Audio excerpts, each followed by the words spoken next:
ஒரு Biotech company golf கோர்ஸை spray பண்றாங்க. பனி உருகிடும் சூப்பர் உரம். அதனால லட்சாதிபதிகள் ஆண்டு முழுக்க கால்ஃப் ஆடலாம்னு. அட பாவி, டான் ஒரு security guard. Super rich area. ஒரு நாள் ரவுண்ட்ஸ் போறப்போ ஆண்ட்ரூன்னு ஒரு பையன் சைக்கிள்ல அவரை மோத போறான். போன் பார்த்துட்டு சைக்கிள் ஓட்டுறானாம். டான் சொல்றான், விடு டா போனேன்னு. ஆனா அவன் கேட்கல. பின்னாடி பாருங்க, அழகு லேண்ட். ஒரே ஒரு பாலம் தான் காண்டினென்ட் கனெக்ட் பண்றது. டான் அப்புறம் அவரு பெண் பேட்ரிசியாவை டின்னர் கூப்பிடுறாரு. ஆனா அவரு கூல் இல்லன்னு அவ ரிஜெக்ட் பண்றா. அதே சமயம் ஆண்ட்ரூ அம்மா வீட்டுக்கு வரல.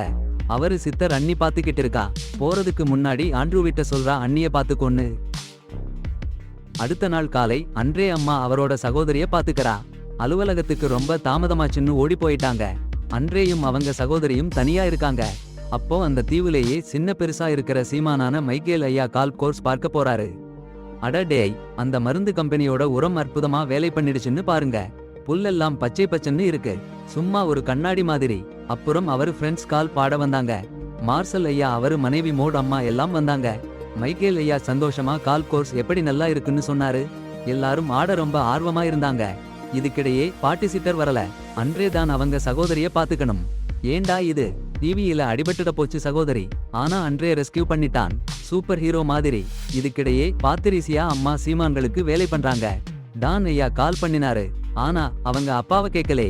கடைசியா பாருங்க என்ன ஆச்சுன்னா, அந்த உரம் எல்லாம் நகரோட தண்ணீர் சப்ளைக்குள்ள கலந்துடுச்சு. இப்போ எல்லாரும் அந்த குடிநீரை குடிச்சிட்டு இருக்காங்க. ஒருத்தன் சூப்பர் மார்க்கெட்ல போறான் பாருங்க. அப்படியே அவனுக்கு ஒரு விதமா இருக்கு. அவன் காதலி வீட்டுக்கு போறான். அங்க பாருங்க, அவன் பல்லு எல்லாம் மஞ்சளா மாறிடுச்சு. அப்புறம் டெரிபிள் ஆக மாறி அவன் காதலியை தாக்குறான். கழுத்தை கடிச்சு கொன்னுடுறான். அவளும் ஜாம்பியா மாறிடுச்சு.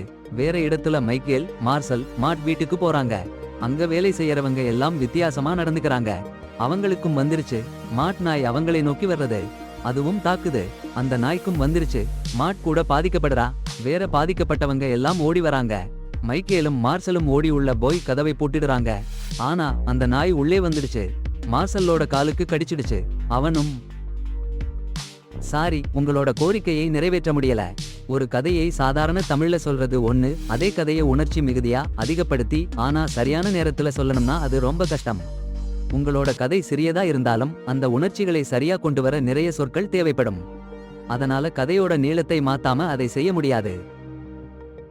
அந்த நேரம்ல வேறவங்களுக்கு உதவணும்னு ஆசைப்பட்டாலும் அம்மாவை மட்டும் விட்டுட்டு போக முடியாதுன்னு அந்த ஆண்ட்ரூ அம்மாவோட காலை பிடிச்சு இழுத்து வீட்டுக்குள்ள கொண்டு போறான். அப்பவே சொம்பி படைகள் சுத்தி வளைச்சுது. கதவை பூட்டணும்னு அவன் ஓடி போய் பூட்டிட்டான். உடனே போலீஸ்க்கு போன் பண்ணான். ஐலேண்ட் முழுசும் கரண்டீன், யாரும் உள்ளே வர முடியாது, வெளியே போக முடியாது போலீஸ் சொல்றாங்க. அப்பதான் பார்க்கிறான், அம்மா அண்ணியை தேடி போறாங்கன்னு. அவனுக்கு ஒரு பயம். டாய்லெட் ரூம்ல அம்மாவை அடைச்சு போட்டு தாழ்பால் போட்டான். டான் பேட்ரியாவை தேடி போறான். சொம்பிஸ் அவனை தாக்க வருது. போராடி அவன் தப்பிச்சான்.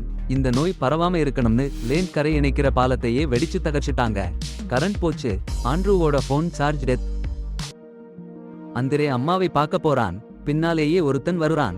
அந்திரே கூடவே இல்லன்னு கூட அவனுக்கு தெரியல. அம்மா அண்ணியை அடிக்க போறாங்க. அந்திரே தடுக்கிறான். உயிரை கொடுத்து காப்பாத்தறான். வீட்டுக்குள்ள போனாங்க.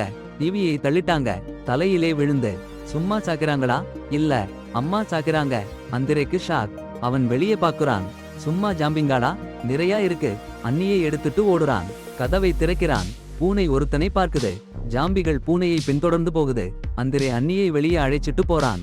ஜாம்பிகள் விரட்டி வருது. சுத்தி வளைச்சிடுது. அப்போதான் டேன் வந்து மாலுக்குள்ள இழுத்து காப்பாத்தறான். அந்திரே கடலை கடக்கணும்னு ஆசைப்படுறான். டேன் சொல்றான், நீர் ரொம்ப குளிரா இருக்குன்னு. அப்போதான் பேட்ரியாவை பார்க்கிறான். அவளும் ஜாம்பியா மாறிட்டா. அதுக்குத்தான் டேன் சோகமா இருக்கான். ஆனா அவருக்கு அவளை குணப்படுத்த முடியும்னு நம்பிக்கை இருக்கு. அதான் அவளை ஒரு அறையில பாதுகாப்பா வச்சிருக்காரு. அதே நேரம் மைக்கேல் அந்த உரம் செஞ்ச கம்பெனிக்கு போன் பண்ணுறாரு. அந்த பக்கம் இருந்து சொல்றாங்க, இந்த இரவே நல்லா தெரிஞ்ச டாக்டர்ஸ் வரப்போறாங்கன்னு. அடடா, டான், ஆண்ட்ரூ ரெண்டு பேரும் பாத்ரிக்னு ஒரு ரியாலிட்டி ஜாக்கியோட பேச்சு கேக்குறாங்க. அவர் லைவ்ல வந்து சொல்றாரு, இந்த தீவுல இருக்கிறவங்கள திரும்ப கரைக்கு கொண்டு போக மாட்டாங்கன்னு. ஏன்னா அவங்க மத்தவங்களுக்கு நோய் பரப்பிடலாம்னு பயம். டான் அவருக்கு போன் பண்ணி சொல்றாரு, நிறைய பேர் நோய் தொற்றாத உள்ளாங்கன்னு. ஆனா பாத்ரிக் சொல்றாரு, கரையில இருக்கிறவங்களுக்கு இந்த ரிஸ்க் எடுக்க முடியாதுன்னு. டான் ரொம்ப கடுப்பா இருக்கு. டான், ஆண்ட்ரூ இந்த நோய் எப்படி வந்ததுன்னு பேசிக்கிட்டு இருக்காங்க. டான் கண்டுபிடிச்சிட்டாரு, இது தண்ணீர்ல இருந்து வந்திருக்கணும்னு. ஆண்ட்ரூவும் சொல்றாரு, அவருக்கு தண்ணீர் அதிகமா குடிக்க வழக்கமே இல்லைன்னு. அடுத்த நாள் ஆண்ட்ரூ, ஆனி, டான் போறாங்க. வெளியே பாத்திரியாவையும் கூட்டிட்டு போறாங்க. அவங்க தலையை ஒரு கூண்டில போட்டு வச்சிருக்காங்க, யாரையும் கடிக்க கூடாதுன்னு. அப்புறம் பாட்டி சிட்டர் பேட்ரிக்கே லைவ் ஷோல கூப்பிடுறா. நிறைய ஆரோக்கியமா இருக்கிறவங்களை காப்பாத்தணும்னு சொல்றா. பேட்ரிக் சொல்றாரு, வைரஸ் அந்த தீவுலையே இருந்தா உலகம் பாதுகாப்பா இருக்குன்னு, வெளியே வந்தா உலகம் முழுக்க அழிஞ்சிடும்னு. இந்நேரம் மைக்கேல் வீட்ல உட்கார்ந்து இருக்காரு. அப்போ 2 பொண்ணுங்க அந்த பயோடெக் கம்பெனியில இருந்து வராங்க. அவன் சொல்றான், உரத்துக்கும் கம்பெனிக்கும் இருக்கிற எல்லா டாக்குமெண்ட்ஸையும் கான்ட்ராக்ட்ஸையும் அழிச்சுட்டேன்னு. அப்புறம் அவங்களை கட்டளையிடுறான், வெளியில இருக்கிற எல்லா உரத்தையும் திருப்பி எடுத்துட்டு வாங்கன்னு. அந்த பொண்ணுங்க அவனுக்கு சாம்பி ஷாட்டை காட்டுறாங்க. மைக்கேல் போட போறப்போ அவங்க தடுக்குறாங்க. உரத்தை அவன் வாயில போடுறாங்க. அவனும் சாம்பியா மாறிட்டான். டான் கூட இருக்கிற குரூப் நீர்க்குழாய் நிலையத்தை அடைஞ்சிருச்சு. டான் ஆண்ட்ரே கிட்ட சொல்றான், அண்ணியை அங்கேயே விட்டுட்டு போன்னு. கார்ல அந்த 2 பேரும் பாட்டிஷியாவையும் கூட்டி உள்ள போறாங்க. ஆனா உள்ள போன உடனே பாட்டிஷியா ஓடி போய் தண்ணி நிறைஞ்ச டாங்கில விழுந்துடுறா. டான் அவளை தேடி போறான்.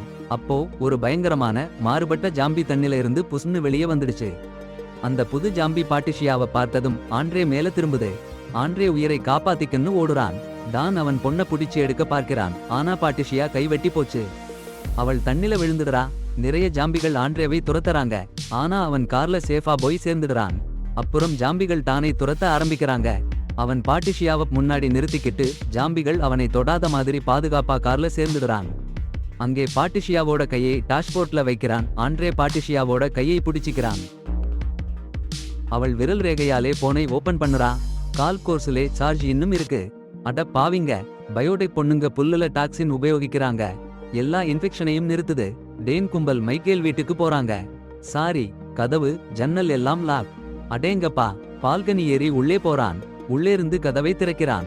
அப்புறம் ஆண்ட்ரே அணியை சுத்தி பர்னிச்சர் அடுக்குறான். வெளியே வர முடியாதுன்னு. அப்புறம் டேன் ஆண்ட்ரே மோட் நாயை கண்டுபிடிக்கிறாங்க. புல்லால மூடப்பட்டிருக்கு, ஆனா உயிருடன் இருக்கு. டேன் சொல்றான் ஆண்ட்ரே கிட்ட அவன் சிஸ்டரை பார்த்துக்க சொல்லி. ஆனா அணி இல்ல, அவன் வீட்டு ஹாலில நடமாடிட்டு இருக்கான்.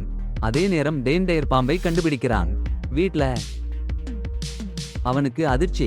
பாருங்க, இந்த உயிரி தொழில்நுட்ப நிறுவனக்காரங்க எல்லா சான்றுகளையும் அழிக்கணும்னு இதை பண்ணிருக்காங்க. ஆனா டான் சரியா நேரத்துல அதை நிறுத்திட்டான். அப்படி நிறுத்தும்போது அவனும் அந்த உரத்தை தொட்டாரு. இன்னொரு பக்கம் பொண்ணுங்க வெடிகுண்டு நிறுத்தப்பட்டதை கண்டுபிடிச்சு வீட்டுக்கு வந்தாங்க. அன்னி கிச்சன்ல உட்கார்ந்திருந்தா. அவங்களும் அவளுக்கு அந்த உரத்தை கொடுத்தாங்க. பிறகு போட்டாங்க. சிறிது நேரத்துல ஆண்ட்ரூ வந்தான். அவன் தங்கச்சிய பார்த்த சந்தோஷத்துல தத்தளிச்சான். ஆனா அந்த உயிரி தொழில்நுட்ப பொண்ணுங்க சுத்தி வந்தாங்க. அவனையும் அந்த உரத்தை கொடுக்க முயற்சி பண்ணாங்க. ஆனா அன்னி ஒருத்தரை கடிச்சுட்டா. அவளும் சாம்பி ஆயிட்டா. தானும் சாம்பி ஆகி அங்க வந்து அவங்கள அடிச்சான். அந்த போராட்டத்துல ஒரு மருந்து பாட்டில் விழுந்து காத்துல பரவிடுச்சு. டேன் ஆண்ட்ரேவை துரத்த ஆரம்பிக்கிறான்.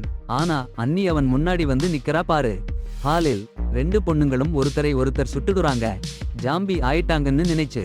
அப்புறம் ஆண்ட்ரே பத்ரியாவோட போனை பிடிச்சு லைவ் வீடியோ போட ஆரம்பிச்சு உதவி கேட்கிறான்.